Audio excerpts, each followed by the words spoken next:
মোটো G85 যেটা recently launch হওয়া একটি 5G কম্প্যাক্ট স্মার্টফোনও বলতে পারেন। তবে স্মার্টফোনটি ইউরোপ সহ অন্যান্য কান্ট্রিতে অলরেডি লঞ্চ হয়ে গেছে। তবে এটা ধারণা করা যাচ্ছে যে এটা আপনার 10 জুলাই মিনস 10 জুলাই কিন্তু ইন্ডিয়ান মার্কেটে লঞ্চ হওয়ার অনেক বেশি পসিবিলিটিস রয়েছে। তার সাথে এটাও জানতে পারলাম যে স্মার্টফোনের প্রাইস নাকি আপনার ইন্ডিয়ান মার্কেটে রাখা হতে পারে আপনার 20 থেকে 25,000 রুপির কাছাকাছি। তবে প্রাইস রেঞ্জের মধ্যে স্মার্টফোনটি কি অফার করছে সেটাও তো আপনাদেরকে জানানো দরকার। প্রথম নজরে স্মার্টফোনটির ডিজাইন কাটবে সবার। স্মার্টফোনটি বাজারে আপনার অলিভ, ব্লু, গ্রে, ম্যাজেন্ডায় 4টি কালারে অ্যাভেলেবল পাবেন। তবে স্ক্রিনে যে কালারটি দেখতে পাচ্ছেন সেটা হচ্ছে আপনার লেদার ভেরিয়েন্ট। যদি ডিজাইন নিয়ে কথা বলি তাহলে আপনি খুবই ডিসেন্ট একটা ডিজাইন বলতে পারেন। তবে এর ব্যাকে ব্যবহার করা হয়েছে প্লাস্টিক এবং কিন্তু ফ্রেমও থাকছে প্লাস্টিক। স্মার্টফোনটির ব্যাকে কিন্তু আপনি অনেকটাই লুপ টাইপের ক্যামেরা মডিউল পেয়ে যাবেন এবং এর যে ক্যামেরাগুলি দেখতে পাচ্ছেন সেটা কিন্তু একটা রিং দ্বারা আবদ্ধ এবং ক্যামেরা এরিয়াটুকু আপনি অনেকটাই লাইটার এবং ন্যাচারাল বলতে পারেন। ক্যামেরা মডেল এরিয়াটুকু আপনি গ্লসি টুন বা একটু লাইটার বলতে পারেন যে এর প্লাস্টিকের তুলনায় আর কি। অল ওভার ডিজাইন নিয়ে যদি আমি কথা বলি তাহলে মোটামুটি অ্যাভারেজ বলতে পারেন। আর যদি এখানে ইনহ্যান্ড ফিলের কথা উঠে তাহলে যেহেতু স্মার্টফোনটি ব্যাক এবং আপ উভয় দিকে কার্ভ করা হয়েছে ফলে আপনি হাতে নিলে কিন্তু খুব ভালো একটা গ্রিপ পেয়ে যাবেন। তার সাথে আশ্চর্যবোধক বিষয় এই যে স্মার্টফোনটি ওজন করা হয়েছে আপনার 172 গ্রাম। তার সাথে এটা থিকনেস করা হয়েছে কিন্তু আপনার 7.6 মিলিমিটার। তবে এই যুগে এসে কিন্তু এত হালকা একটা স্মার্টফোন এটা কিন্তু আসলে মানানসই এক প্রকার।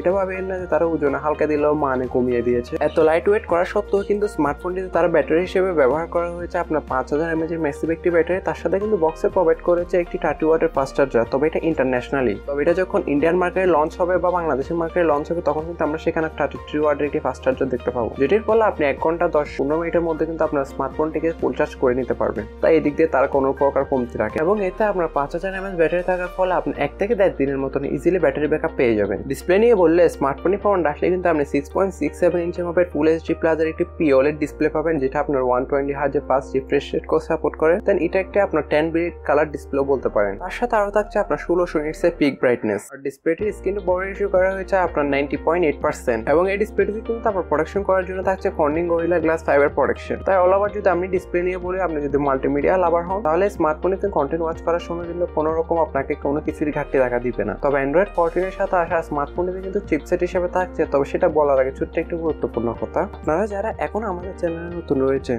অথবা আজ প্রথম আমাদের চ্যানেলে নতুন ভিজিট করেছেন তারা অবশ্যই প্লিজ আমাদের চ্যানেলটি সাবস্ক্রাইব করে হয়ে যাবেন এই চ্যানেলের ফ্যামিলি মেম্বার আর পাশে থাকা বেল আইকনটা অল করে দিবেন। আর ভিডিওটি ভালো লাগলে অবশ্যই একটি লাইক দিবেন এবং আপনার মূল্যবান মন্তব্যটা আমাদেরকে কমেন্টে জানাতেও ভুলবেন না। তার সাথে মেবি শেয়ার করতে অবশ্যই ভুলবেন না আপনারা। স্মার্টফোনটিতে কিন্তু চিপসেট হিসেবে থাকছে আপনার কোয়ালকম স্ন্যাপড্রাগন 6S Gen 3 যেটা 6 nm বেসড একটা অক্টা-কোর প্রসেসর যার ম্যাক্সিমাম ক্লক স্পিড হচ্ছে কি আপনার 2.2 GHz এবং এতে কিন্তু জিপিইউ হিসেবে থাকছে আপনার Adreno 619। চিপসেটটি টাকায় আপনি মোটামুটি আপনি যেসব আপনি মাল্টিটাস্কিং বলুন অথবা যদি আপনি টুকটাক লেভেলের গেমিং খেলে থাকেন তাহলে এই চিপসেটটি সেগুলো ইজিলি হ্যান্ড ওভার করতে পারবে। তবে পাবজির মতন গেম মোটামুটি এইচডি গ্রাফিক্সে রেখে প্লে করতে পারবে, বাট লং টাইম প্লে করার সময় স্মার্টফোনটি হিট হওয়ার পসিবিলিটিস থাকবে এবং তখনই আপনার ফ্রেম ড্রপস বা ল্যাগের দেখা দিতে পারে। তবে আপনারা যারা গেমিং পারপাস স্মার্টফোনটি নিতে চান এটা কিন্তু তাদের জন্য না। এবারে ক্যামেরার বিষয়টাও ক্লিয়ার করা যায়। স্মার্টফোনের ব্যাকে থাকছে dual camera setup with LED flash, যেখানে প্রাইমারি ক্যামেরা হিসেবে থাকছে আপনার 50 মেগাপিক্সেলের মেইন একটি ওয়াইড সেন্সর, দেন সেকেন্ডারিতে আপনি 8 মেগাপিক্সেলের একটা আলট্রা ওয়াইড পাবেন। তবে এটা একটা সৌভাগ্যের বিষয় কারণ বর্তমানে আলট্রা ওয়াইড এই সেন্সরটা আপনার ডোমোডোর ফুল হয়ে গেল।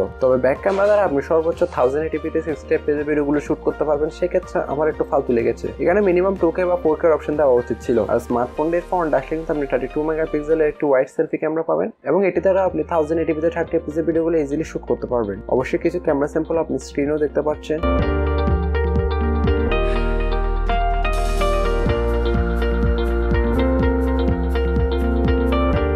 প্রাইসিং এর বিষয়ে বলার আগে বলে দিই স্মার্টফোনটি কি কি র্যাম ভেরিয়েন্টে বাজারে অ্যাভেলেবেল থাকবে। স্মার্টফোনটি বাজারে আপনার কয়েকটি র্যাম ভেরিয়েন্টে অ্যাভেলেবেল থাকবে 8 128 2 256 12 256, যেখানে আপনার স্টোরেজ টাইপ হিসেবে তারা ব্যবহার করেছে UFS 2.2। তবে আমার মতে এখানে UFS 3 না হলে 4 দিলে ভালো হতো। প্রাইসিং এর বিষয় বা লঞ্চিং এর বিষয় সম্পর্কে বললে তার আগে ছোট্ট একটি গুরুত্বপূর্ণ কথা, আপনারা যারা এখনো আমাদের চ্যানেলে নতুন রয়েছে তারা প্লিজ চ্যানেলটি সাবস্ক্রাইব করে হয়ে যাবেন এই চ্যানেলের ফ্যামিলি মেম্বার, দেন আমাদের পাশে থাকা বেল আইকনটা অল করে দিবেন। তার সাথে ভিডিওটি অবশ্যই একটি লাইক দিবেন আর আপনার মূল্যবান মন্তব্য অবশ্যই কমেন্টে জানাতে ভুলবেন না। তবে হ্যাঁ, স্মার্টফোনটিতে কিন্তু আপনি আবার হাইপার ব্যান্ড ক্লোজ কানেকশনের সুবিধা পেয়ে যাবেন, যার ফলে আপনার স্ক্রিনটা কিন্তু আপনার ল্যাপটপে শেয়ার করতে পারবেন। লঞ্চিং এর বিষয়টা বললে স্মার্টফোনটি কিন্তু ইন্ডিয়ান মার্কেটে জুলাই বা আগস্টের দিকে লঞ্চ হওয়ার পসিবিলিটিস রয়েছে এবং এটা প্রাইস কিন্তু ইন্ডিয়ান মার্কেটে রাখা হতে পারে আপনার 20 থেকে 25,000 রুপির আশেপাশে। দাম হালকা একটু কম বেশি হতে পারে। তবে বাংলাদেশে স্মার্টফোনটি কখন লঞ্চ হবে সেটা এখন তথ্য জানা যায় নাই। তো প্রাইসিং সম্পর্কে বললে স্মার্টফোনের কিন্তু বেস ভেরিয়েন্টের প্রাইস বাংলাদেশে রাখা হতে পারে 30 থেকে 35,000 টাকার কাছাকাছি। তো প্রাইস একটু এখানে কম বেশি হতে পারে। কারণ স্মার্টফোনের প্রাইস কিন্তু অনেক সময় ড্রপ করে আবার অনেক সময় গ্রো করে। আমরা জাস্ট আপনাদেরকে একটা ধারণা দিয়ে দিই। তবে আমার মতে স্মার্টফোনের বাজেট হিসেবে আছে ডিসপ্লে আর এর ডিজাইন, এই দুটো জিনিস আমার মোটামুটি ভালো লেগেছে। বাট আমি মনে করি যে এই প্রাইস রেঞ্জে iQOO Z9 5T এটাও একটা ভালো অপশন এটার থেকে। তবে এই স্মার্টফোনটিতে আপনি একটা ভালো ডিসপ্লে পাবেন, দ্যাটস ইট iQOO Z9 এর সাথে যদি কম্পেয়ার করেন। তবে বাকিটা আপনাদের ইচ্ছা। তবে ভিডিওটা কেমন লেগেছে আপনি অবশ্যই আমাদেরকে কমেন্ট করে জানাতে ভুলবেন না। সো বন্ধুরা, আজকে ভিডিও এই পর্যন্ত। আশা করি সবারই ভালো লেগেছে। দেখা হচ্ছে নতুন কোনো একটি পরবর্তী ভিডিওতে। ততক্ষণ পর্যন্ত আপনারা সবাই ভালো থাকবেন, সুস্থ থাকবেন। Take care. আল্লাহ হাফিজ। আসসালামু আলাইকুম।